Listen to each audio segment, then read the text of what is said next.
जनवरी महीना शुरू हो गया है और देश के 9.5 करोड़ किसान भाइयों को इंतजार है प्रधानमंत्री किसान सम्मान निधि की 22वीं किस्त का की कब मैं उनके बैंक अकाउंट में 2000 की किस्त ट्रांसफर करूंगा।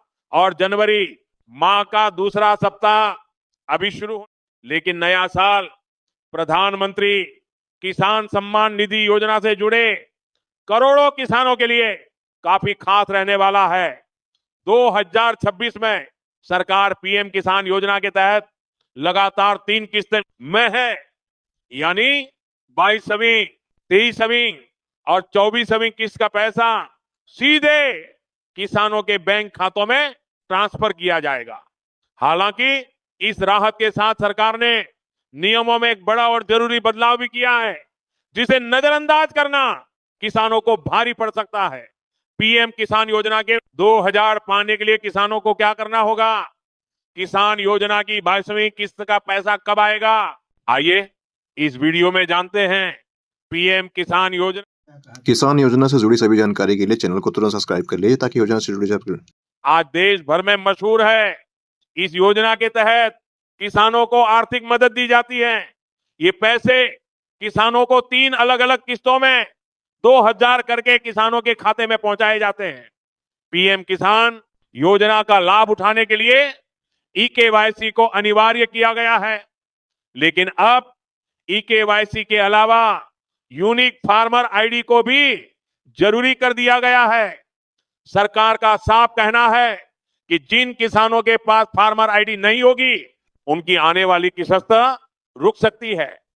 सवाल यह है कि फार्मर आईडी क्या है और ये कैसे बनाई जा सकती है और इसमें किन किन डॉक्यूमेंट्स की जरूरत होगी। फार्मर आईडी किसानों की डिजिटल पहचान से जुड़ी हुई है। इसमें किसान और उनकी फसल से जुड़ी अलग अलग डिटेल्स दी गई है। हाल ही में 22वीं किस्त को लेकर, जिसमें पीएम किसान सम्मान निधि योजना के अंतर्गत किसानों के बैंक अकाउंट में राशि बढ़कर देने वाला हूं, क्योंकि काफी लंबे समय से किसान भाइयों को केवल 2000 की राशि दे रहे हैं, लेकिन इस बार 22वें किस्त में राशि बढ़ाकर दूंगा, जिसमें किसानों को सालाना 6000 की राशि मिलती थी, लेकिन अब से किसान भाइयों के बैंक अकाउंट में 12000 की राशि देखने को मिलेगी। साथ ही प्रधानमंत्री किसान सम्मान निधि योजना के अंतर्गत इस बार 22वीं किस्त कब जारी करूंगा वो भी यहां पर मैं बताऊंगा। आज लाखों करोड़ों की संख्या में किसान भाई इस कार्यक्रम से जुड़े हुए हैं और किसान भाइयों को 21वीं किस्त के बाद अब 22वीं किस्त का बेसब्री से इंतजार है। तो किसान भाइयों, दिसंबर माह के अंदर ये इंतजार भी किसान भाइयों का खत्म कर दूंगा, क्योंकि चुनावी दौर आ रहा है और इसी बीच किसान भाइयों के लिए अब हर महीने खुशखबरी मिलेगी। किसान योजना की 14वीं किस्त और 15वीं किस्त और 65वीं किस्त, ये खाता आपके अकाउंट में तब आएगा जब आप अपने अकाउंट का ई-केवाईसी बैंक की डीबीटी ऑन कर लेंगे। डीबीटी ऑन करना इतना ही जरूरी है। जब तक आप अपने बैंक की ई-केवाईसी, आधार कार्ड की ई-केवाईसी, मोबाइल नंबर के ई-केवाईसी ऑन नहीं करते हैं, तो आपके अकाउंट में जो आने वाली नेक्स्ट 22वीं, 32वीं और 31वीं किस्त की राशि है वो आपके अकाउंट में बराबर नहीं आ पाती है। सबसे बड़ा रीजन यही है कि आप अपने बैंक अकाउंट का ई-केवाईसी नहीं करते।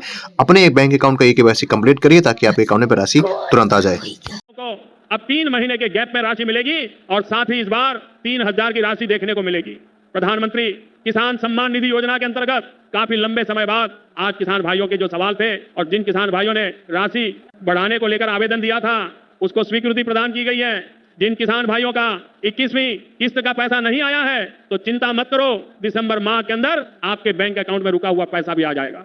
आज आपको पीएम किसान सम्मान निधि योजना की 22वीं किस्त के बारे में राशि बढ़ाने को लेकर बहुत महत्वपूर्ण जानकारी बताऊंगा, जिसमें करोड़ों किसान भाइयों आप लोग भी लाभ ले सकते हो। और पीएम किसान सम्मान निधि योजना के अंतर्गत 4 करोड़ गरीबों को पक्के घर दिए। मैं 4 करोड़ गरीबों को पक्के घर दिए। अब हम 3 करोड़ और नए घर बनाने का संकल्प लेकर चल रहे हैं। आज के दिन भी एक साथ छत्तीसगढ़ में 3.5 लाख से अधिक 3.5 लाख से अधिक परिवार अपने नए घर में गृह प्रवेश कर रहे हैं। करीब 3 लाख परिवारों को 1200 करोड़ रुपए की किस्त भी जारी की गई है। साथियों, ये दिखाता है कि छत्तीसगढ़ की भाजपा सरकार गरीबों को घर देने के लिए कितनी गंभीरता से काम कर रही है। पिछले 1 साल में ही गरीबों के 7 लाख पक्के घर हमारे इस छत्तीसगढ़ में बने हैं। और ये सिर्फ आंकड़ा नहीं है, हर घर में एक परिवार का सपना है, एक परिवार की अपार। पिछली बार थोड़ी क्या पूर्व और नए सर्वे में भी सुन लो भैया, पिछली बार थोड़ी गड़बड़ हो गई थी।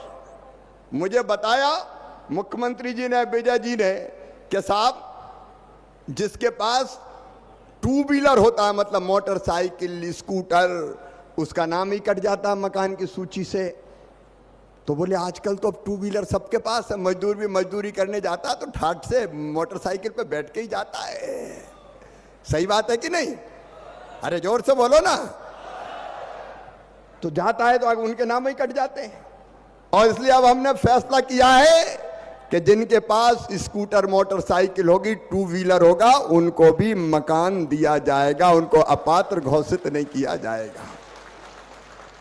नंबर 1 और नंबर 2, एक अभियान मोदी जी ने चलाया है, लखपति दीदी अभियान। और दीदियों, मैं ही उसका मंत्री हूं। लाडली बहना के बाद महतारी बंधन आ गई, आपको बहुत बहुत बधाई।